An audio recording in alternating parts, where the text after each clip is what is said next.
Ang kwentong ito ay hango sa totoong buhay. Karanasan ito ni Socorro.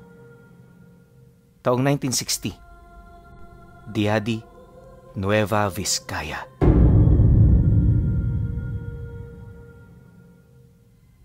Noong mga panahong ito, nakatira sa isang liblib na lugar malapit sa kordon ang pamilya ni Socorro.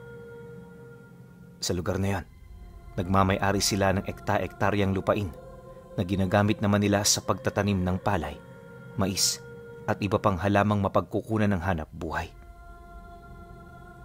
Marami rin silang alagang manok at kalabaw dahil sa iyong tatay niya, likas na magsasaka at malapit sa hayop. Bagaman sa liblib na lugar nakatira, hindi niya may pagkakailang marangya ang pamumuhay nila. Gamit ang perang kinikita nila sa sakahan, nakakabili sila ng mga bagay na kanilang mapapakinabangan. Napapalaki rin nila ng husto ang kanilang pamamahay sa puntong lahat ng mga kapatid niyang may asawa na dito pa rin nakatira. Iresponsable man ito kung titingnan. Para sa kanyang ama, isa itong tagumpay sa buhay na bibihirang tao lamang ang nakakagawa. Nga pala, konting description lang sa bahay nila Socorro. Kung hindi ninyo na itatanong, gawa sa purong kahoy ang kanilang bahay mula una hanggang ikalawang palapag. Malalaki rin ang bintana nito at may hahalin tulad mo sa bahay noong panahon ng Espanyol.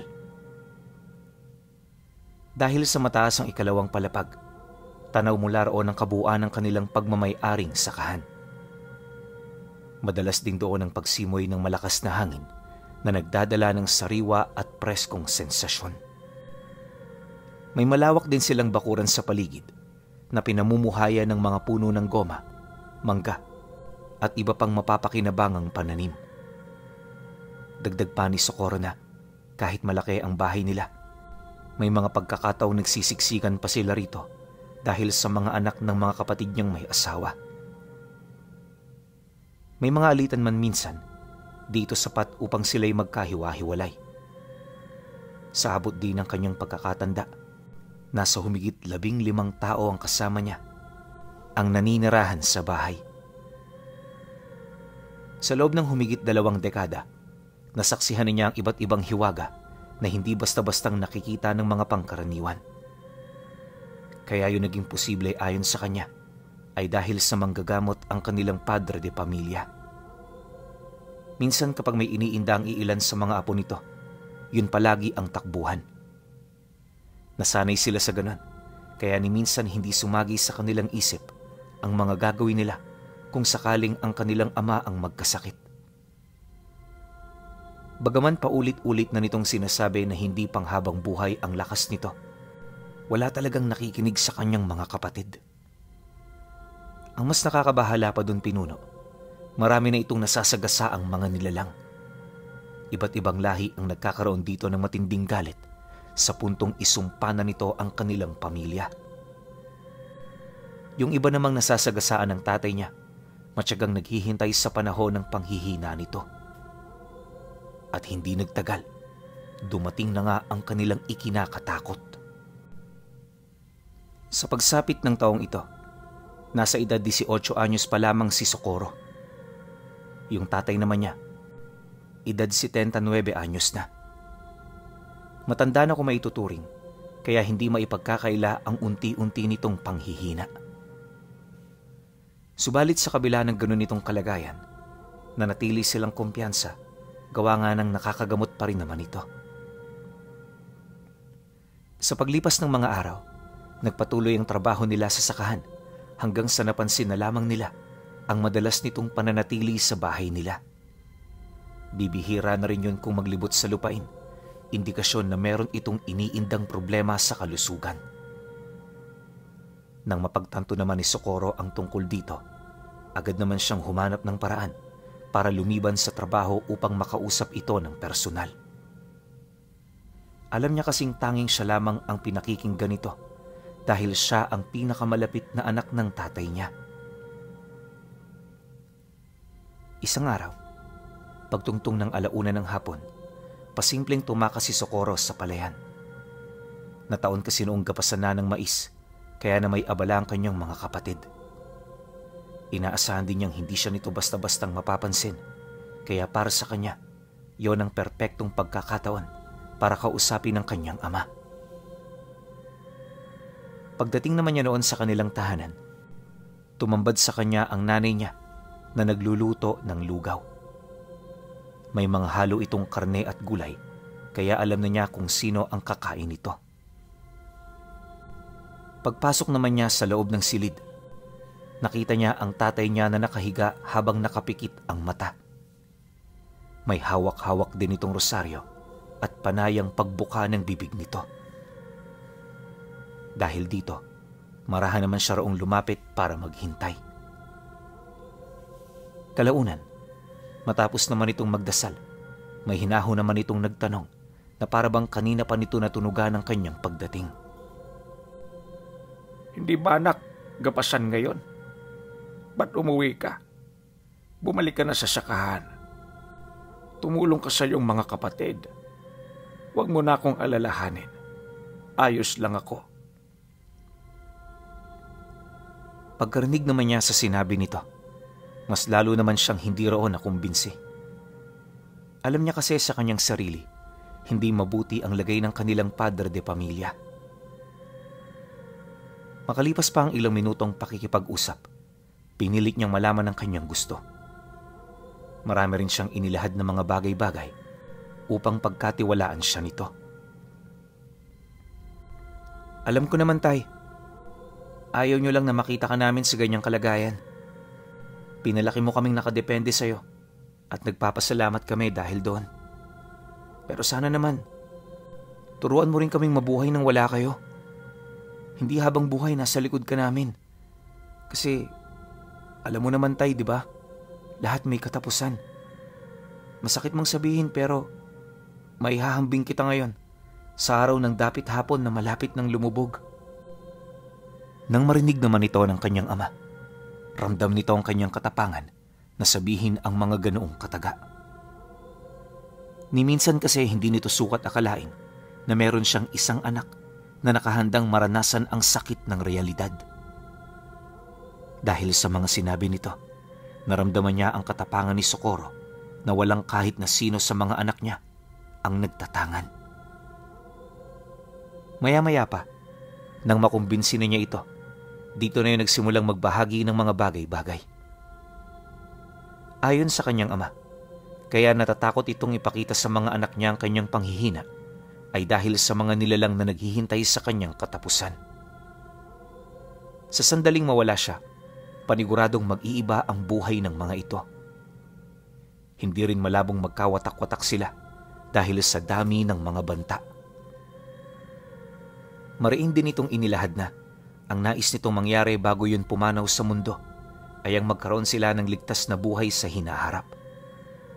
At ang tanging paraan para mangyari ito ay ang pagtutuwid ng kanyang mga pagkakamali sa nakaraan. Pagtatapat pa ng kanyang ama, nakahanda na yung ialay ang buhay niya para lamang mailigtas sila sa kapahamakan. Ito na lang din ang nag-iisa niyang plano upang panatag na lumisan sa mundo. Pagkarinig naman niya sa sinabi ng kanilang padre de pamilya, halos hindi naman niya maunawaan kung bakit ito ang naisip nitong paraan. Kung iisipin kasi, magagawa naman nilang makipaglaban sa mga nilalang kung bibigyan sila nito ng panahon para matuto ng lihim na karunungan.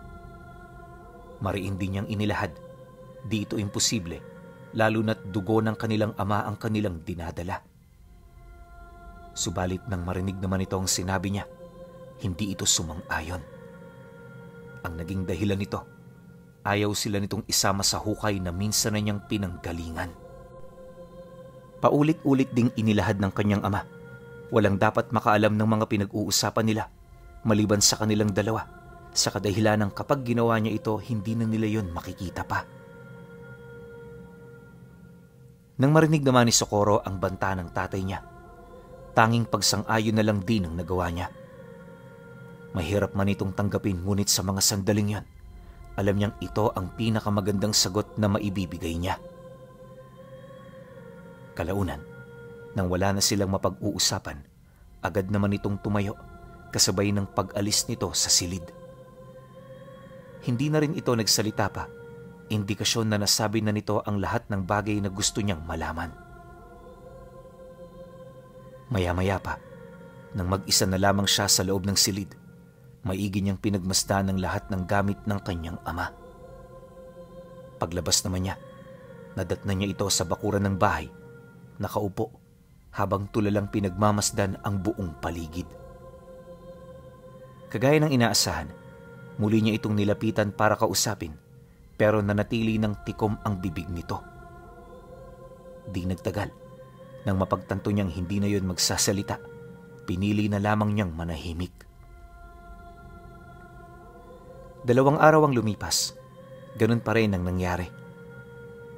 Habang tumatagal, nagtataka na rin ang kanyang mga kapatid kung bakit hindi na sumasama sa kanila ang kanilang ama. Nung akmang mag-uusap-usap na sana sila ukol sa balak nilang kausapin ito, bigla na lamang itong nawala. Sinubukan pa nila yung hanapin pero wala na silang nakitang bakas. Marami na ring tao silang napagtanungan, ngunit sa kasamaang palad, walang nakaalam ukol sa eksaktong kinaroroonan nito. 1 linggo pa ang dumaan. Bawat isa sa pamilya di maiwasang magdalamhati buhat sa pagkawala ng kanilang ama. Yung iba din sa mga kapatid niya, sumuko na sa paghahanap, ngunit ang iilan naman, ginawa ang lahat ng paraan para mahanap ang kinaroroonan nito. Espiritista, mangkukulam, mananayhop, lahat yon nilapitan na nila. Subalit kahit isa sa mga ito, bigong makapagbigay ng detalye ukol sa pinuntahan nito. Basta ang nasabi lang sa kanila ng mga mangkukulam, hinayaan ng kanilang ama na kunin ito ng nilalang. Hindi kasi ito naniniwalang bigla na lamang itong nawala ng basta-basta. Pagtatapat pa ng mga ito, maaaring sa mga sandaling yon, isa na lamang itong malamig na bangkay na nakabulagta sa lugar kung saan ito pinatay. At ang mga salitang yon ayon kay Socorro, ang nag-alis sa pag-asa ng kanyang pamilya. Sa kanilang lahat, tanging siya na lamang ang nagbingi-bingihan ukol sa kanilang nalaman. Hindi nagtagal, isa-isa na ring umalis ang kanyang mga kapatid. Bagaman buhay pa ang ilaw ng kanilang tahanan, hinati-hati na nila ang mga lupa nang sa gayoy makapagsimula na sila ng kanilang mga buhay. Wala namang nagawa sila Socorro kung hindi hayaan ng mga ito, lalo pat ito naman ang gustong mangyari ng kanilang ina. Nang makapagbukod na ang lahat, tanging sila na lamang ng nanay niya ang naiwan sa malaking bahay. Nakakapanibago man na wala na doong nakatirang tao, pinili nilang masanay. Kahit ano kasing gawin nila, wala nang ibang paraan para mabago ito. Habang tumatagal, unti-unti na nila itong nakakasanayan, pero ang naging kapalit naman ito ay ang mabilis na panghihina ng kanyang ina. Nawala na rin ito ng gana sa buhay, kaya kahit gaano man kalaki ang salaping pumapasok sa kanila, hindi na yun mahalaga pa. Gustuhin man ni Socorro na ibalik ang dating sigla nito, alam niyang masyado na itong imposible. Bukod kasi sa nangungulila ito sa dati nilang bahay, labis din yung nanlulumo buhat sa pagkawala ng kanilang ama. Sa pagpapatuloy naman ng ganoong sitwasyon, pumanaw ng hindi inaasahan ng kanilang ilaw ng tahanan. Nadatnan niya itong wala ng buhay sa loob ng silid nito. Hawak-hawak ang lumang litrato ng kanyang ama. Nang malaman naman ito ng kanyang mga kapatid, ora mismo bumisita ito sa bahay. Lahat sila malalim ang pagdadalamhati, habang si Socorro naman tulala lang na nagmamasid. Mula noong nawala ang kanilang ina, nagbago na rin ang buhay niya. Lumipas pa ang mga buwan at taon. Ang hati niya sa lupa ay pinaghati-hatian ng kanyang mga kapatid dahil sa kagustuhan niyang hindi ibenta ang lumang bahay nila. Wala naman itong problema para sa kanya, lalo na't may mga hayop pa naman siyang maaalagaan. Sa abot din ng kanyang makakaya, namuhay siya ng simple at ang lahat ng masalimuot niyang nakaraan unti-unti na niyang nalimot. Akala ni Socorro Pinuno, mas maayos ang maging ganon, pero lingid sa kanyang kaalaman, may paparating na isang pangyayaring magpapabago sa buhay niya.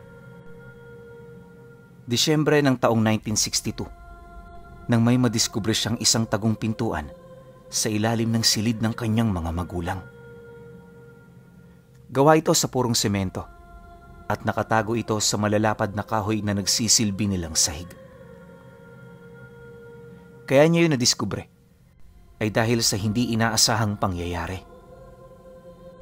Nagdesisyon kasi siya noong ilabas ng silid ang bawat gamit, kaya nung iniangat na niya ang higaan, aksidenteng umusli ang parte ng sahig na hindi nakapako ng maayos.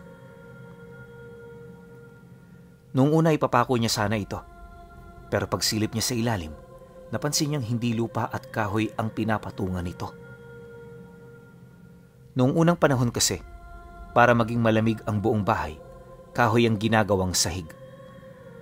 Mahirap man itong trabahuhin, sulit naman ang hirap kapag natapos na ang proyekto. Malimit na may kaya lang din sa buhay ang gumagawa rito dahil sa dami ng materyales na kailangan. Matapos naman niyang makita ang nakatagong lagusan, bahagyang nabaling doon ang kanyang atensyon. Sa kanyang pagmamasid, nakita niyang isang antigong tarangka na ginagamitan ng kakaibang susi.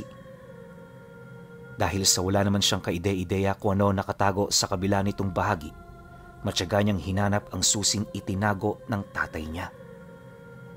Ang kaso lang, ilang araw niya na yung hinahanap pero hindi niya pa rin ito masilayan. Nahalughog na rin niya ang halos kabuuan ng bahay, maliban na lamang sa may bandang parte ng kusina. Ayon sa kanya, mula rin noong nakita niya ang lagusan, madalas na siyang makasilay ng pangitain na may kaugnayan sa kanyang ama. Palagi itong dumadalaw sa kanyang panaginip. Animoy ito ang nagiging daan ng tatay niya para maliwanagan ang madilim niyang kaisipan. Dahil na rin sa paggabay nito, nalaman niya ang iilang mga gamit nitong lubos na pinapahalagahan noong mga panahong yon ay kasama pa nila. Hindi naglaon nang mapanaginipan niya ang tungkol sa banga na nilalagyan nila ng tubig. Dito na siya nagdesisyong basagin ito. Base kasi sa kanyang panaginip, nakabaon sa pinakailalim nito ang susing kanyang hinahanap. Kahit isang mabigat na desisyon nito para sa kanya, hindi siya roon ang hinayang. Alam niya kasing di hamak na mas mahalaga ang nilalaman ng lumang pinto na nakita niya. Pagkakuha naman niya ng banga, sinubukan niyang usisain ang loob nito pero wala siya gaanong maaninag. Ang tanging nakikita niya lang doon ay yung mga lumot at iilang piraso ng bato na nakalagay sa loob nito. Matapos naman niya itong masilayan, dali-dali naman niya itong pinasan patungo sa labas ng bahay. Itinaon niya rin yon sa pag-uwi ng kanyang mga trabahador nang sa gayoy manatili itong lihim para sa lahat. Pagtungtong naman ng 6:00 ng hapon, dito na siya naglakas loob na basagin ito. Ayon kay Socorro, 3 oras niyang tinitigan ng banga habang mariing pinag-iisipan ang kanyang magiging pasya. Maya-maya pa, nang mapagtanto naman niyang tama ang gagawin niya, agad naman siyang lumapit sa banga, bit-bit ang martilyo. Pagpataob naman niya rito, agad naman niyang binutas ang likod nito, dahilan para magkaroon niyo ng malaking bitak. Pagkalas naman ng luwad, doon niya nasilayan ng isang tansong susi na may 4 na pisngi. Bawat pisngi merong patrianggulong itsura na animoy ginawa lamang ito para sa iisang bagay. Napansin din niyang lumang-luma na ito at base sa estado ng susi, prinserba talaga yon ng maigi upang tumagal yon ng ilang henerasyon. Habang hinahawak-hawakan naman niya ang kanyang nakuha, hindi niya maiwasang mapatanong sa kanyang ama. Sa mga sandaling yun kasi, abot langit na ang kanyang nararamdamang kaba dahil ilang minuto na lang, mabubuksan na niya ang lihim na lagusan. Tay, ano ba talagang gusto mong iparating sa akin? Pagkatanong niya nun, dali-dali naman siyang pumanhik sa loob ng silid. Pagpasok naman niya ng susi sa tarangka, agad naman niya itong pinihit pa kanan at doon na nga ito bumukas ng walang kahirap-hirap. Habang pinagmamasdan niya ang ganoong pangyayari, napansin niyang ubod ng kapalpala ng pinto. Ayon kay Socorro, 6 na dangkalang kapal nito. Gawa rin yun sa solidong kahoy na pinag-isa naman ng makapal na uri ng bakal. Nang mabuksan naman niya ito ng tuluyan, may nakita siyang isang maliit na silid na gawa sa solidong mga bato ang dingding. May mga patusok ding bato sa lugar dahil sa walang patid na pagtulo sa parting yon ng tubig. Habang umiikot naman dito ang kanyang paningin, napagtanto niyang maaaring matagal na panahon nang umiiral ang lugar. Malakas din ang kanyang kutob. Ilang henerasyon na ang dumaan magmula noong may napadpad doong tao. Dahil sa kanyang mga agam-agam, lakas loob niyang tinahak ang daan. Habang papalayo sa lagusan, dito na niya isa-isang nasilayan ang mga sinaunang kulungan na para sa iisang tao lang. May hahalin tulad mo ito sa parehabang hawla na gawa sa bakal ang mga materyales na ginamit. Sa loob din ng kulungang nakita niya, may mga kalansay doon ng taong nakatayo. Nakasuot yun ng mga balabal at sa mga braso nito, may nakita siyang krus na may katagang nakasulat sa lengguwahe ng Latin. May mga medalyon din ito ng kanilang pagkakakilanlan at base sa kanyang mga naunawaan, maaaring mga sinaunang albularyo ang mga kalansay na nasa loob nito. Naniniwala rin siyang hindi yun doon ikinulong. Bagkus kusa silang pumasok sa hawla para bantayan sa mahabang panahon ang isang nakakapangilabot na bagay o nilalang. Ayon pa sa kanya, nasa humigit 6 na sinaunang albularyo ang nakita niyang nakakulong sa tabi ng daan. Pagdating naman niya sa unahang bahagi nito, dito niya nakita ang isang patay na puno na may mga sangang may tapyas na. Noong una, inakala niyang pangkaraniwan lang itong puno pero nang makita niya ang pinakagitna ng mga sanga nitong natapyas na, dito tumambad sa kanya ang mga ukit ng itim na krus. Sa isang iglap, nanumbalik ang kwento ng tatay niya ukol sa puno ng sinukuan. Matapos nun, dito na niya napagtanto na kasalukuyan siyang nakaharap sa isa sa mga ito.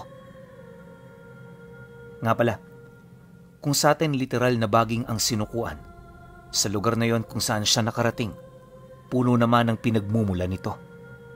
Nakakalat din sa paligid ang anino nito kahit madilim, at sa pinakagitnang bahagi ng puno, merong bukal ng likido na may kulay na halos kahawig ng ginto. Sa ilalim naman ng lilim nito, nakita niya ang ilang pirasong figura ng mga tao na gawa sa bato. Bawat isa sa mga ukit na yon, parang may ibig ipahiwatig sa kanilang mga ekspresyon. Matapos naman niya yung masilayan, naging maingat naman siya sa paglapit para sana umusad pa patungo sa pinakadulo nitong bahagi. Ayon sa kanya, na kahit may pag-aasam siyang kumuha ng karga, pansamantala niya itong tinalikuran para sa katotohanan kanyang nais matuklasan. Dahil sa ganun niyang kaisipan, di siya nagpakita ng kahit na anong pagka-interes sa mga karga na animoy tumatawag na sa wisyo niya. Maya-maya pa, paglagpas naman niya sa puno, nasipat niyang yun na pala ang hangganan. Akala niya may lihim paraong lagusan pero wala na siyang nakita pa. Habang tumatagal din ang paghawak niya sa dingding, may mga napapansin siyang kakaibang kurba na hindi nalalayo sa muka, bibig at ilong ng isang tao. Subalit sa kasamaang palad, hindi niya ito nasilayan ng kanyang dalawang mata. Bukod kasi sa napakadilim sa parting yon ng lugar, wala rin siyang mahanap na paraan para makakuha ng liwanag na pwede niyang magamit upang makaaninag. Ilang minuto pa ang lumipas. Bumalik na siya sa kinaroroonan ng patay na puno ng sinukuan para sana lumabas. Kaso lang paglagpas niya rito, Napansin niya ang mga kalansay sa loob ng hawla na unti-unting gumagalaw. Nagliwanag na rin ng asul ang mga mata nito na siya namang unti-unting tumititig sa kinaroroonan niya. Pag-angat naman ng braso ng mga kalansay, nakarinig siya ng mga pabulong na pangungusap na nagmumula sa lahat ng dako. Nakakatakot ito kung papakinggan, kaya imbis na maghintay ng mangyayari, nagpasya na siyang tumakbo papalabas. Subalit sa hindi inaasahang pagkakataon, biglang nagsara ang pintong kanyang dinaanan. Paglapit naman niya rito, sinubukan niya pa itong buksan mula sa loob pero wala nang nangyari. Nang mapagtanto naman ni Socorro na nakakulong na siya sa lugar na yon, dito na siya unti-unting binalot ng takot dahil sa mga engkantasyong kasalukuyan niyang naririnig. Maya-maya pa, pagharap naman niya sa kulungan, nasipat niyang wala na sa loob nito ang mga kalansay na nagsasalita. Dahil dito, agad namang umikot ang paningin niya sa paligid hanggang sa dito na niya nasilayan ang mga ito na nakaluhod sa harapan ng puno. Patuloy pa rin ito sa pagdarasal na para bang may pinapalakas silang selyong nakabaon sa lugar. Matapos naman niya itong makita, agad naman siyang nagtago sa mga bato na nasa paligid niya. Inabot ng 2 araw ang kanyang pagtatago hanggang sa dito na siya nasundan ng 6 na kalansay ng sinaunang antingero. Walang sabi-sabi, bigla naman siya nitong hinawakan sabay kaladkad patungo sa harapan ng puno. Bago rin ito magsimulang kausapin siya, sinubukan nitong ibalik ang kanilang wangis sa pamamagitan ng orasyon. Nang maisakatuparan na nila ito, tumambad sa kanya ang 2 babae kasama ang 4 na makikisig na mga antingero. Bawat isa sa mga ito nagtataglay ng kakaibang mga karga na siya namang nagdulot ng pagkamangha para sa kanya. Dala ng matinding pagkagulat, ang gutom ng ilang oras na niyang iniinda, bigla na lamang nawala. Sa kanyang pakikipag-usap sa mga nilalang, aminado naman siyang naging mahirap para sa kanya ang makaunawa at makaintindi. Bukod kasi sa sinauna ang gamit nitong salita, masyado rin itong kakaiba para maunawaan niya. Ilang minuto pa ang lumipas, nang hindi na maatim ng isa sa mga antingero ang pagiging mangmang niya, bigla naman siya nitong sinigawan sa kanyang tenga. Kaya hindi ka nakakaunawa dahil hindi ka nakikinig. Matapos naman itong sumigaw, tuluyan na rin niyang naunawaan ang bawat salitang nagmumula sa bibig ng mga ito. Makalipas pa ang ilang minuto, dito na nagsimula ang pagtatanong ng mga antingero. Unang tinalakay ng mga ito ay ang pangalan ng kanyang mga kalulololohan upang matukoy kung saang lahi sila nagmula. Maliban dito, marami pa yung tinalakay ng mga paksa na siya namang nasagutan niya ng walang kahirap-hirap. Hindi nagtagal, napaniwala na rin ng mga ito na kaisa siya sa kanilang angkan. Matapos nun, doon na nagsimula ang mga seryosong paksa. Ayon sa kanyang kausap, isang beses sa bawat henerasyong dumaraan, pumipili sila ng panibagong mandirigma.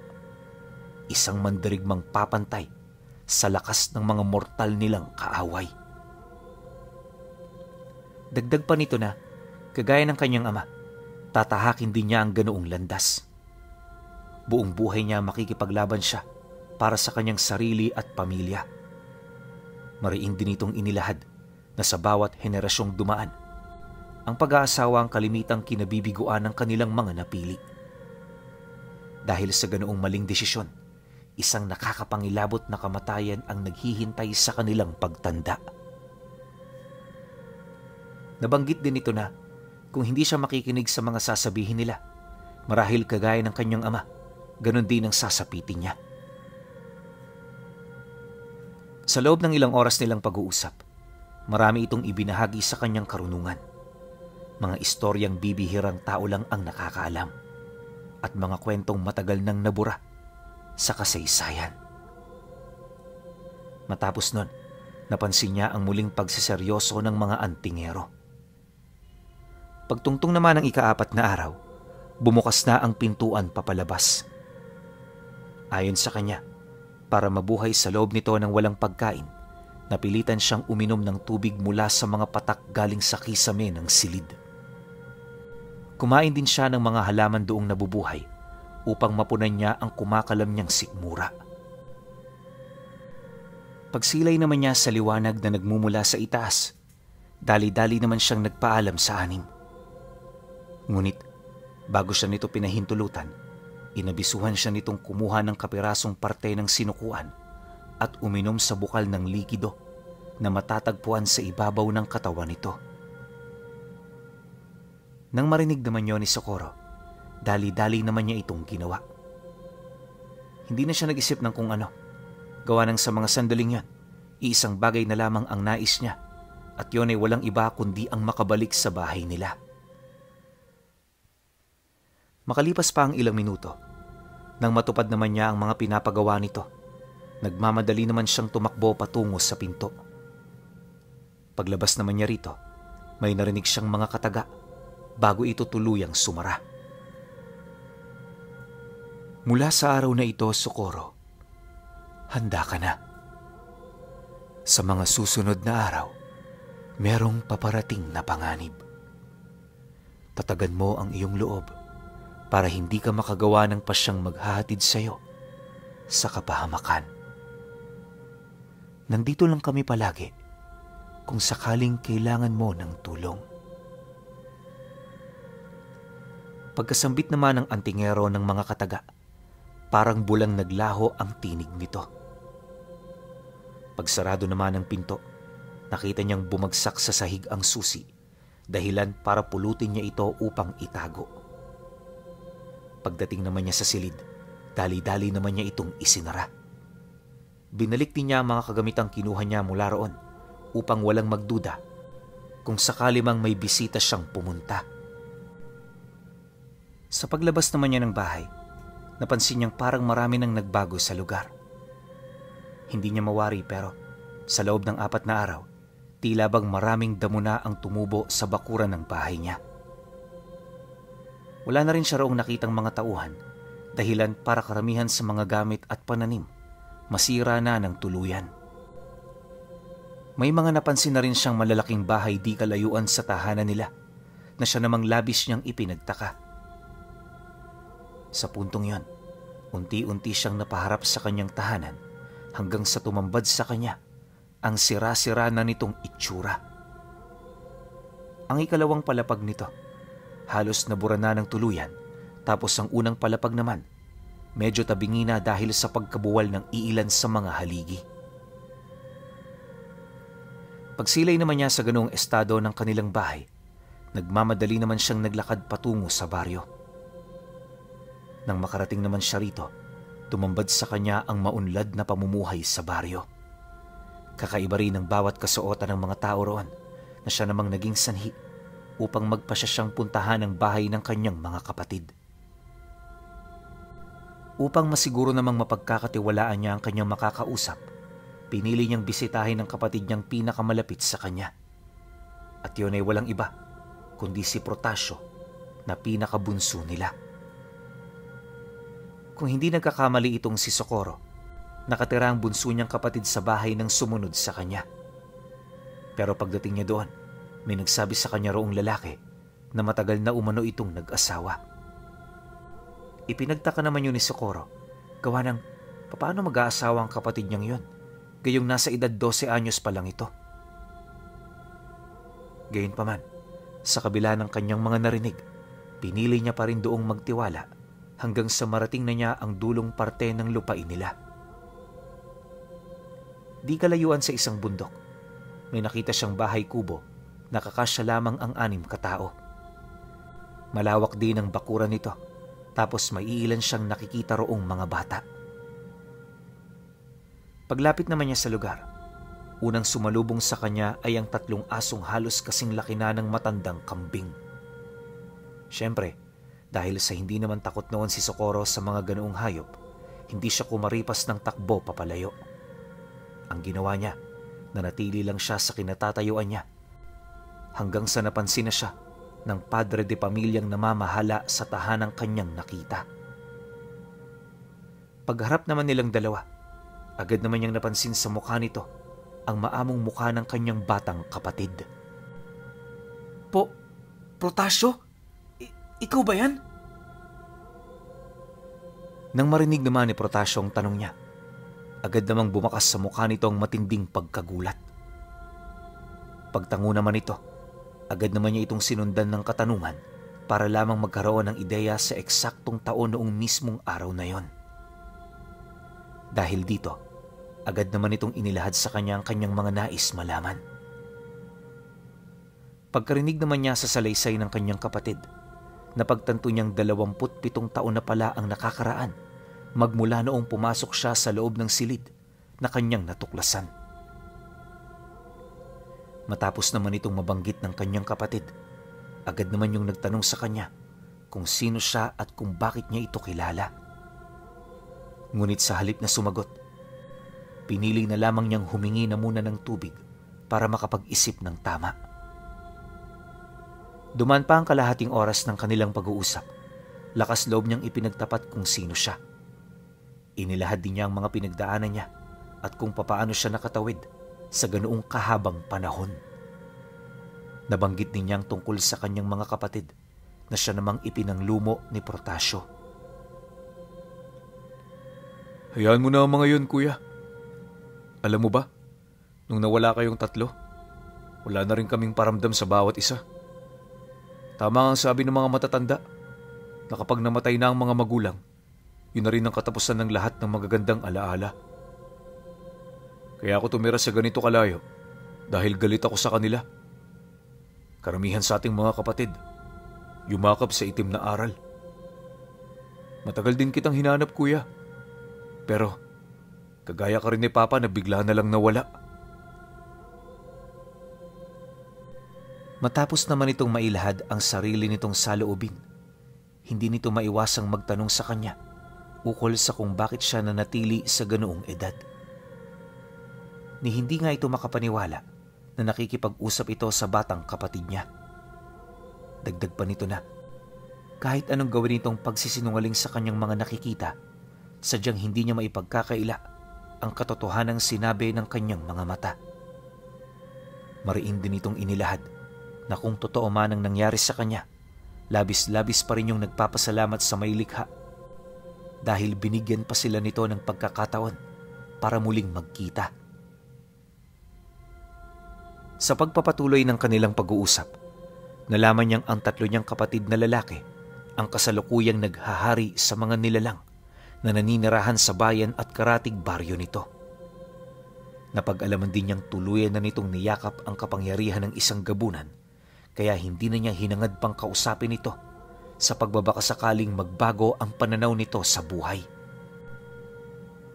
Bagaman wala siyang ideya kung papaano may isakatuparan ang mga binabalak niya, nanatiling malakas ang kanyang loob at buo ang kanyang pag-asa. Pagkatapos ng kanilang pag-uusap, sa bahay na muna siya nito na malagi pansamantala. Makalipas pa ang 1 linggo, muli siyang bumalik sa gibang tahanan ng pamilya nila para kausapin ang 6 na sinaunang antingero.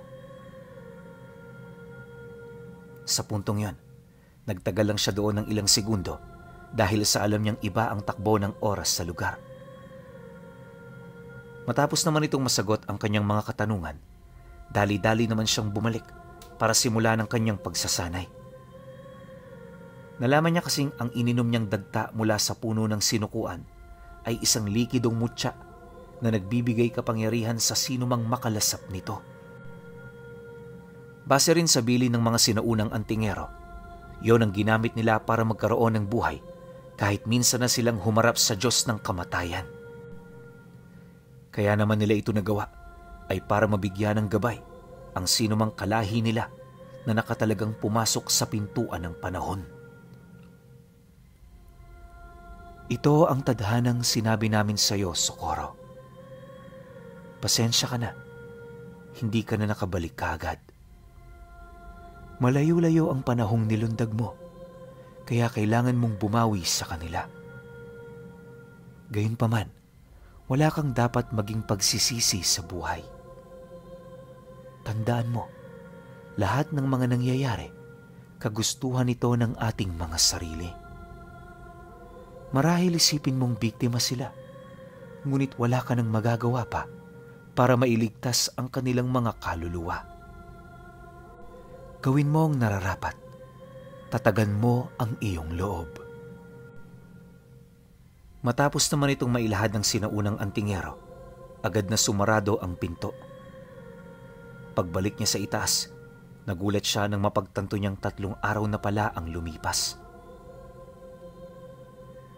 Dumaan pa ang maraming araw. Nagsanay itong si Socorro. Habang tumatagal, napapansin niyang walang kapaguran ng kanyang katawan. Di lang yun, nagkaroon na rin siya ng hindi masukat na lakas sa puntong kahit suwagin siya ng 2 torong kalabaw, di siya nito napapabagsak. Upang mapantayan naman ang hindi masukat na lakas, nagdesisyon siyang gumamit ng armas. At ang kanyang natipuhang mapagsanayan ay ang talibong na minsang pagmamay-ari ng kanyang ama. Paglipas pa ng 2 buwan, napagtanto niyang handa na ang kanyang sarili. Para may isakatuparan naman ang kanyang plano, gumugol siya ng ilang araw sa pagmamasid sa bayan at mga karatig baryo. Habang tumatagal ang kanyang ginagawa, dito siya unti-unting namulat sa mga kaganapan sa lugar nila. Napagtanto rin niyang halos lahat ng mga kapatid niya maliban sa kanila ni Protasio, sumasamba na sa mga demonyo. May mga alipin na rin yung mga tao at sa ilalim ng kanilang mga kamay, naroon ang mga galamay nilang may dugo ng mga aswang. Sa kabuuan, malaking parte na ng diadi at mga karatig lugar ang nasakop ng 5. Di man sila kilala ng karamihan, kabilang sila sa mga pangunahing nilalang na kinakatakutan ng mga albularyo at antingero. Bawat isa kasi sa kanila, nagtatanga ng isang malakas na gabay. Yung pinakapanganay sa magkakapatid, taglay-taglay ang kapangyarihan ng dyablo ng bundok. Ang mga sumunod naman, nagtataglay ng kapangyarihan ng dyablo ng hangin, buwan, lupa at apoy. Hindi na rin masukat ang mga karunungan nilang pagmamay-ari na pinagpagalan nilang tipunin sa loob ng mahabang panahon. Matapos naman itong malaman ni Socorro, nagdulot naman ito sa kanya ng pagkabahala. Alam niya kasing kung kakalabanin niya isa-isa ang mga ito, paniguradong gugugol ito ng mahabang panahon. Bukod kasi sa hindi magkakasama ang kanyang mga kapatid, meron din itong mga kanya-kanyang teritoryong pinamamahalaan. Dahil dito, nagdesisyon siyang unahin na muna ang kapatid niya na naninirahan sa baryo. Pagsapit naman ng gabi matapos ang ilang araw na pagmamanman, nagsimula na siyang kumilos. Bit-bit ang kanyang talibong, nilibot niya ang baryo nila sa kasagsagan ng gabi. Tahimik at mabilis ang ginawa niyang pagkilos upang masigurong walang makakarinig sa kanyang pag-atake. Pagpasok naman niya sa loob ng kabahayan, dito tumambad sa kanya ang ilang mga aswang na nanginginain. Ayon kay Socorro, nakatuwad ang mga ito sa mga bahay na kanilang binibiktima habang maingat na pinapasok sa loob ang mahaba nilang mga dila. Bagaman malalaki ang mga ito, nakapagtatakang hindi yun naririnig ng mga tao. Maliban sa mga nilalang na bumungad sa kanya, nakasilay din siya ng grupo ng mga uwak na walang patid na nagsisiliparan sa itaas ng bayan. Manipis at mabigat din ang hanging bumabalot dito, indikasyon na matagal na itong pugad ng mga nilalang. Dahil sa pangyayari, agad naman siyang kumilos ng naaayon sa kanyang plano. Una niyang pinaslang ang mga aswang na nanginginain, tapos ang sumunod naman ang mga kauri nitong nagbabantay sa mismong lugar. Matapos niya itong gawin, agad naman siyang bumalik sa kanilang tahanan. Alam niya kasing masyadong imposible na tapusin ito ng isang gabi, kaya ginamit niyang lahat ng oras na meron siya para makabuelo sa gagawin niyang atake. Pagbalik naman niya sa bahay, tila bang walang nangyari. Habang nagpapahinga sa lumang silid ng mga magulang niya, may sumagi sa kanyang isipan na isang planong hindi niya lubos inaasahan. Ayon sa kanya, na kung patuloy siyang gagawa ng ingay sa lugar nila, hindi malabong bumisita rin doon ang iba pa niyang mga kapatid.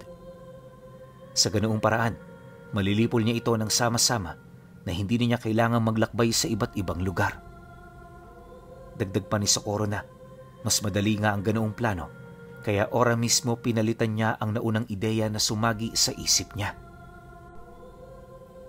Dumaan pa ang mga araw. Halos magkagulo na ang mga nilalang sa kanilang lugar. Kahit yung mga nasa karatig bayan naapektuhan na rin. Dahilan para madalas itong bumisita sa baryo kung saan unang nagsimula ang mga pangyayari. Malakas kasi ang kutob ng mga ito. Doon nagtatago ang antingerong nangangaas na gumambala sa kanila. Nang mapansin naman niya ang mga naging kilos nito, dito na siya nagsimulang magdoble ingat. Kapag gabi, para siyang mandirigmang anghel na walang sawang pumapatay ng mga nilalang. At kapag umaga naman, nagpapanggap siya na isang estranghero sa sarili nilang bayan. Kampante si Socorrong maglakad-lakad sa lugar dahil sa inakala niyang wala na roong makakakilala sa kanya, subalit nagkamali siya. Dahil noong hapon ng huling araw ng pang-ikatlong linggo, nakasalubong niya mismo ang sarili niyang kapatid. Malayo pa man, nakilala na siya nito, kaya kahit gustuhin man niyang lumihis ng landas, alam niyang masyado na itong imposible. Sa halip ang ginawa niya, matapang niya itong kinumpronta upang magkaalaman. Pagharap naman nilang dalawa, ramdam niya ang nagwawalang nilalang sa likuran nito na nagbabalat kayo bilang mga ordinaryong tao. Socorro! Hindi ako makapaniwalang hindi ka tumanda. Ano nangyari? Pwede mo bang sabihin sa akin? Isang tabi mo muna yung galit mo hanggat hindi mo pa naririnig ang aming mga panig. Sinasabi ko sa'yo na kapag nalaman mo ang aming dahilan, mauunawaan mo kung bakit kami nagkaganito.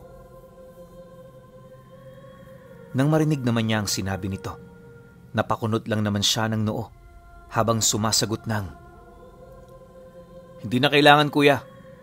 Para saan pa ang pagpapaliwanag kung wala namang magbabago, hindi ba?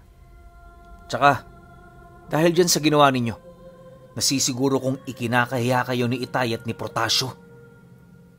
Marami namang pwedeng pasukin eh. Bakit ito pa ang napili ninyo?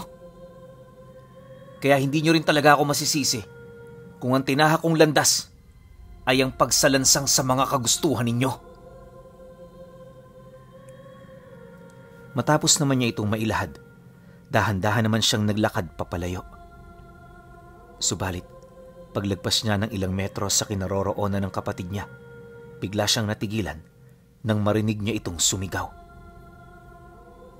Ayon dito, may malalim silang dahilan kung bakit sila yumakap sa karunungan ng kadiliman. Pagtatapat pa nito na, buhay pa ang kanilang ama. At yun ang rason kung bakit sila nagpapatuloy sa kanilang mga ginagawa. Yun ang isang bagay na hindi mauunawaan ng lahat.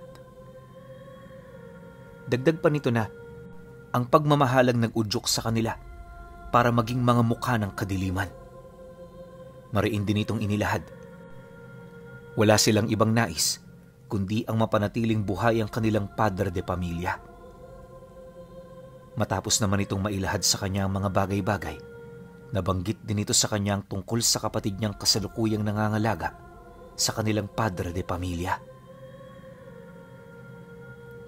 Nang marinig naman ni Socorro ang tungkol sa bagay na yon, hindi niya maiwasang makaramdam ng pagkagulat, ngunit sa kabila nito pinili niyang maging mahinahon. Inisip na lamang niyang isa itong patibong ng mga nilalang para siya ay bitagin at mailayo sa kanyang adhikain. Maya-maya pa, sa halip na sumagot sa mga bagay na narinig niya, pinili niyang magpatuloy sa paglalakad. Kinagabihan noong mismong araw, hindi niya na pinag-aksayahan ng oras ang mga galamay nito. Sa halip ang ginawa niya, direkta niyang pinuntahan ang bahay ng kanyang kapatid upang tapusin na ang gulong namamagitan sa kanilang dalawa. Habang binabagtas niya noon ang daan, paulit-ulit niyang tinatanong ang kanyang sarili kung handa na ba siyang gawin ang bagay na yon. Subalit sa kabila ng kawalan ng solidong sagot, nanatili siyang pursigido na isakatuparan ito. Makalipas pa ang kalahating oras na paglalakad, narating na nga niya ang tahanan ng kanyang kuya. Magbabandang 11:00 na rin noon ng gabi, kaya wala na siya gaanong nakakasalubong sa kalsada. Pagdating naman niya sa bahay nito, ilang metro ang layo mula sa sentro. Tumambad sa kanya ang mga tauhan nitong nasa anyo pa ng pagiging tao. Ngunit kahit gaano man sila kahusay sa pagtatago ng kanilang mga anyo, hinding-hindi nila maikukubli ang baho ng kanilang mga kaluluwa. Pagbukas naman ng pinto ng bahay, agad naman siyang pinapasok ng kanyang kapatid sa paniniwalang meron siyang dalang magandang balita. Subalit nang makapasok na siya, bigla naman niyang hinugot ang dala niyang talibong sabay taga nito sa tipak ng sanga ng sinukuan. Matapos niya itong gawin, tumulo sa talim ng talibong ang kulay asul na dagta. Paglapat naman ito sa hawakan, dahan-dahan naman niyang kinuha ang kahoy, sabay pasok nito sa kanyang bulsa. Matapos nun, dito na nagsimulang magalit ang mga nilalang sa paligid niya, maging ang kanyang kapatid. Kisap mata lang noon ang naging pagitan nang biglang magpalit ito ng anyo kasabay ng buong puwersa nitong pagsugod. Nang mapansin naman ito ni Socorro, buong tapang naman niya itong kinaharap habang walang patid itong inuundaya ng taga sa iba't ibang bahagi ng katawan.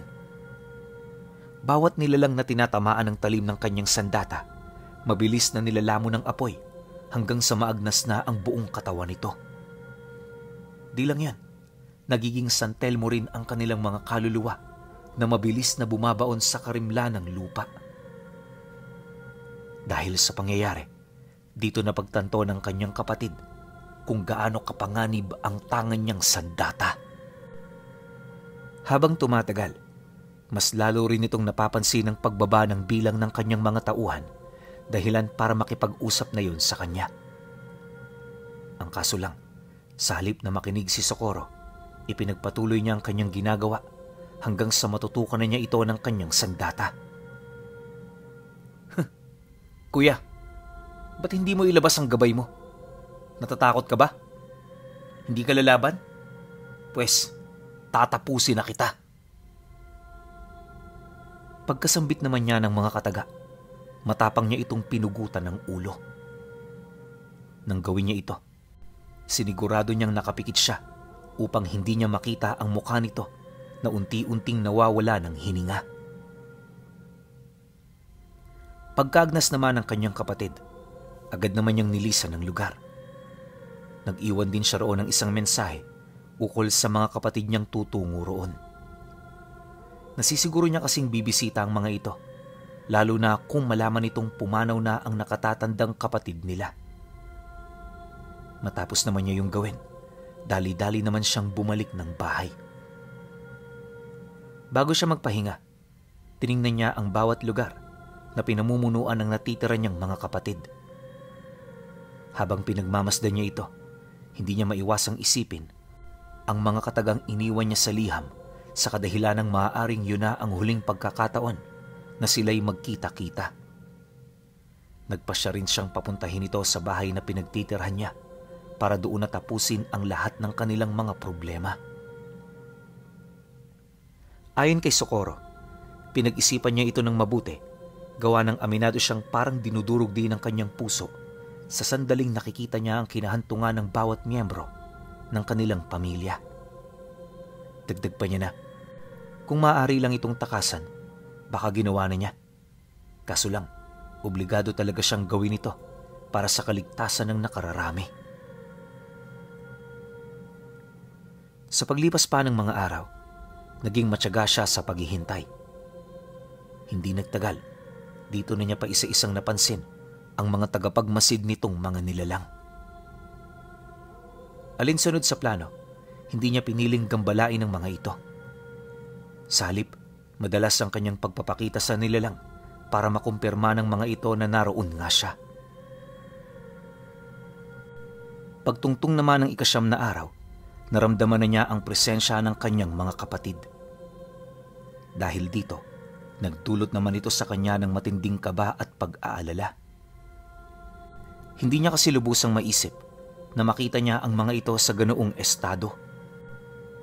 Kinagabihan noong mismong araw, magbabandang 7:00 ng gabi, dumating ang bawat pangkat na pinamumunuan ng mga ito. Malayo pa lang tanaw na yun ni Socorro, kaya nung masipat niyang medyo malapit na yun sa kanya, dito na siya unti-unting naghanda. Pagpahid naman niya ng dagta ng sinukuan sa kanyang sandata, agad naman niyang binuksan ang sirang pinto ng bakuran, hudyat ng pagpapatuloy niya sa mga ito. Ilang minuto pa ang lumipas, tuluyan na ngang nakapasok ang grupo. Nang mapansin naman yun ni Socorro, kampante siyang umupo sa lumang bangko habang pinagmamasdan isa-isa ang kanyang mga kapatid. Maya-maya pa, dito na siya nagsimulang magtanong ukol sa kinaroroonan ng kanilang ama. Dagdag pa niya na, hindi siya naniniwalang buhay pa ito, at kung buhay man, maaaring wala na ito sa kanyang tamang wisyo. Mariin din niyang inilahad ang kanyang pagkasuka sa desisyong pinili ng mga kapatid niya. Matapos naman itong marinig ang kanyang sinabi, agad naman yung nagtanong ukol sa lugar na kanyang pinuntahan. Ngunit imbis na sumagot, pinili na lamang niyang manahimik. Nang mapagtanto niyang mapanganib ang sitwasyong kinakaharap niya, hindi na siya nagdalawang isip na gamitin ang kanyang pinakamalakas na abilidad. Pagbanggit naman niya ng mga orasyong itinuro sa kanya ng anim, dito na nagsimulang mapalitan ng gintong dugo ng sinukuan ang lahat ng dugong dumadaloy sa kanyang ugat. Pagsilay naman dito ng pinakamatanda sa kanyang mga kapatid, agad naman siya nitong inabisuhan na sasabihin ang kanilang mga nalalaman sa sandaling matalo sila nito. Mariin din itong inilahad, buhay ang kanilang ama at nasa lugar na yon na hindi niya sukat inaakala. Nang marinig naman niya ang sinabi nito, agad naman siyang tumango, hudyat ng kanyang pagsang-ayon sa nais nitong mangyari. Matapos ang kanilang naging pag-uusap, sa kumpas ng kamay nito, dito na nagsimulang sumugod ang lahat ng kanilang mga galamay. Pagsalubong naman dito ni Socorro, sa kumpas ng kanyang kamay, kumalat sa paligid ang tigalpong inorasyon ng kanyang isip. Para itong ulan na bigla na lamang pumatak sa lupa. Lahat din ng nilalang na nakalanghap ng hangin, natapyasan ng kalahati ng kanilang mga lakas. Dahil sa pangyayari, imbis na magpatuloy sa pagsugod ang mga gabunan, napilitan itong umatras. Maya-maya pa, nang magkaroon na ito ng sapat na pagitan sa kinaroroonan niya, muli siyang nagsambit ng mga engkantasyon habang pinapadaanan sa kanyang katawan ng talim ng talibong. Tandaan niyo maigi ang gagawin kong ito, sapagkat ito ang papaslang sa inyong lahat. Matapos niya itong mailahad, 7 beses niyang inikot sa ere ang kanyang armas. Nang matupad na niya ang kinakailangan para sa kanyang atake, parang bula naman siyang naglaho sa harapan ng mga gabunan. Sa isang kisap mata, biglang kumalas ang mga ulo nito sa katawan nila, dahilan ng agarang pagkamatay ng halos kalahati ng grupo. Hindi nagtagal, ang mga kapatid na lang niya ang natira, habang nakalutang naman sa likuran nitong bahagi ang mga gabay nilang diwata ng kadiliman. Pagtitig naman ni Socorro sa kanyang mga kapatid, buong puwersa naman niya itong sinunggaban, hudyat ng pagpapatuloy ng kanilang laban. Sa loob ng mahigit 1 oras, buong tapang niya itong hinarap hanggang sa makapatay na siya ng iilan sa mga ito. Bagaman masakit sa kanyang dibdib na makitang namamatay ang kanyang mga kapatid, tinatagan niya ang kanyang loob. Paulit-ulit din niyang ibinubulong ang tungkol sa mga payo at paalala ng mga nakilala niyang antingero. Sa pagpapatuloy ng pangyayari, hindi naging madali ang pakikipaglaban niya sa mga ito. Kahit nakamit na niya ang rurok ng kanyang kalakasan, aminado siyang hirap na hirap pa rin siyang basagin ang depensa ng kalaban niya. Mabuti na lang, bago siya makaramdam ng panghihina, na unang sumuko ang katawan ng kanyang mga kapatid. Sa pagkawala ng bisa ng kapangyarihan ng mga gabay nito, doon na niya sinimula ng walang humpay niyang pag-atake. Bawat daanan ng talim ng kanyang talibong, hindi niya yun sinasanto. Purong kalaban na rin ang kanyang paningin sa mga kapatid niya, kaya lahat ng kanyang atake, hindi na makikitaan ng pagdadalawang isip. Ang ganoong tapang na ipinakita ni Socorro ang pumaslang sa mga ito, hanggang sa ang natira na lamang ay yung kapatid niyang nakipagkasundo sa kanya. Upang masigurong hindi siya nito tatraydorin, pininsala niya muna ng husto ang katawan nito bago yun kausapin. Di pa siya nakontento, pinutulan niya pa yun ng braso at nung makita niyang naghihingalo na ito, doon niya na yun unti-unting nilapitan. Bagaman nasa ganong sitwasyon ng kapatid niya, hindi ito humingi ng awa sa kanya. Sa halip ang ginawa nito, ibulong sa kanya ang lahat ng mga bagay na nalalaman nila ukol sa kinaroroonan ng kanilang ama. Traidor ang lahat ng nakapalibot sa atin noon. Nilason nila si ama para mapahina nila ito. Ngayon, nasa bagabag siya. Alipin ng isang mangkukulam na nagngangalang Restituto. Mag-iingat ka, Socorro. Makapangyarihan ng nilalang na yon. Marami siyang galamay at mga tauhang hindi pa namin nakikita. Pero kapag nakarating ka ng bagabag, madali mo siyang makikilala. Bantog ang pangalan niya at maraming nagpapagamot sa kanya dahil ang akala ng mga tao roon, lihitimo ang abilidad niyang manggagamot. Bago rin ito tuluyang binawian ng buhay, pinag-ingat siya nito sa mga susunod na lakad na kanyang gagawin. Matapos nun, masaya itong lumisan sa mundo. Pagkagnas naman ng katawan nito, dito pa lamang bumuhos ang kanyang emosyon. Lahat ng sama ng loob niya isinigaw niya sa langit, kung saan tanging siya lamang ang nakakarinig. Hindi nagtagal, nang medyo bumalik na sa dati ang kanyang wisyo, nagpa siyang tuluyan ng gibain ng tahanan ng kanilang pamilya. Upang hindi na mapakinabangan ng iba, sinunog niya ang kabuuan nito at pagkaraan ng isang araw, muli niya itong binalikan para itago ang lihim na lagusan.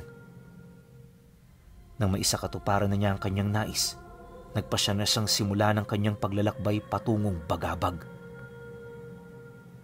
Bago rin siya umalis ng baryo, inabisuhan siya ni Protasio ukol sa matagal-tagal niyang lakad. Nang marinig naman ito ang kanyang sinabi, sumang-ayon lang naman ito sa kabila ng pag-aalala nito para sa kanyang kaligtasan. Matapos naman ang kanilang naging pag-uusap, hindi na siya nagtagal sa lugar nila. 2 araw ang dumaan. Pagdating niya sa lugar ng bagabag, agad naman niyang nakilala ang matandang mangkukulam na sinasabi ng kanyang kapatid. Dala naman ang kanyang galit. Unang kita nilang dalawa, buong tapang niya itong tinaga sa harapan ng maraming tao. Tirik na tirik doon ang araw, kaya nung undayan niya ito, agad na nagkagulo sa buong paligid. Sa puntong yon, wala namang nagawa ang matanda, kundi ang umilag sa kanyang pag-atake. Habang umiiwas, panay pa ang pagngisi nito na animoy hindi siya banta para sa sarili nitong kaligtasan. Nang mapagtanto naman yun ni Socorro, agad naman niya yung binato ng mga usal hanggang sa masambit na niya ang isa sa pinagbabawal na orasyong ipinahawak sa kanya ng 6 na sinaunang antingero. Matapos niya itong gawin, sa isang iglap, naramdaman ni Restituto ang tila bang pagbagal ng ihip ng hangin. Nawala na rin ang mga tao sa paligid nila at napalitan ito ng isang malawak na ilang. Sa lugar ding yan, mas lalong tumindi ang sikat ng araw dahilan para hindi nito magamit ang tanga nitong aral. Pagbaling naman ito ng paningin sa kanya, nakita nito ang anino ng isang nilalang na may 6 na mga kamay.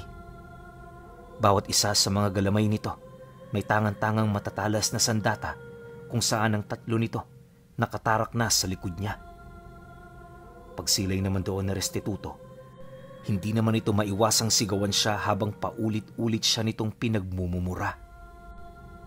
Ayon sa matanda, nasisiraan na siya ng ulo para gumamit ng ganoong kalakas na engkantasyon. Dagdag pa nito, kamatayan ang naghihintay na kapalit sa sandaling walang makitang karapat-dapat na alay ang orasyon para gamitin ang mismong abilidad nito. Nang marinig naman yun ni Socorro, napangisi lang naman siya habang unti-unti roong ipinapakita ang mga ugat niyang binabalot ng ginto. Nang masipat naman yun ng mangkukulam, mas lalo pa itong nagwala, ngunit kahit anong gawin nito, sadyang hindi na nito matatakasan ang hakbang na matagumpay niyang naisakatuparan. Hindi nagtagal, pag-angat naman ng anino ng espada nito, bigla itong sumugod hanggang sa tumarak na sa dibdib ni Restituto ang hawak nitong espada. Tumagos yun sa lupa, kung saan pagtarak nito namatay ang kalahati ng mga may buhay sa kanilang paligid. Sa loob lamang ng ilang segundo, binawian ng buhay ang nilalang. Paglupaypay naman ng kanyang katawan, dito na rin naglaho ang nilalang na kanyang tinawag. Nang mawala na ito, nasaksihan niya ang paglaho rin ng mga gintong likido sa kanyang mga ugat. Pagbalik naman nila sa lugar kung saan sila unang nagkaharap, tumambad sa kanya ang iilang mga taga-barangay na may hawak-hawak na mga armas. Kasalukuyan na rin siya noong nakaposas, kaya hindi niya na tinangkapang magpaliwanag. Habang dinadala naman siya patungong kulungan, nakita niya ang tatay niya sa isang tabi na nakatayo habang masayang nakangiti sa kanya. Sa pagpapatuloy naman ng kanyang pagmamasid, nakita niya kung papaano maglaho ang buong katawan nito, kasabay ng marahan nitong pagkaway sa kanya na animoy taus-pusong nagpapasalamat. Nang mawala na rin ang tuluyan ng kanyang ama, doon na nagsimulang umagos ang emosyong matagal niyang kinimkim. Sa loob din ng ilang taon, pinagsisihan ni Socorro ang lahat ng ginawa niya sa loob ng kulungan. Nang makalaya na siya, naging bukas naman ang bahay ni Protasio para sa kanya. Mula noon, dito na siya nanirahan ng tahimik at payapa. May mga pagkakataon mang nangungulila sila sa kanilang mga kapatid. Ipinagpasa Diyos na lamang nila ang lahat. Dekada pa ang lumipas, doon na niya unti-unting naramdaman ang panghihina ng kanyang katawan dahil sa katandaan. Ang nakababata naman niyang kapatid, halos uugod-ugod na rin sa pagkilos buhat sa edad nito. Dahil sa ganoong sitwasyon, pinagsumikapan niyang tulungan ito sa abot ng kanyang makakaya. Hanggang sa kamatayan ni Socorro Pinuno, hindi niya iniwan ang pamilya ni Protasio. Katunayan, naipasa niya sa mga anak nito ang kanyang talambuhay, lalong-lalo na ang parte ng nakaraan niya kung saan nataglay niya ang isang pambihirang kagamitan na tinatawag na mutya ng gintong dugo ng sinukuan.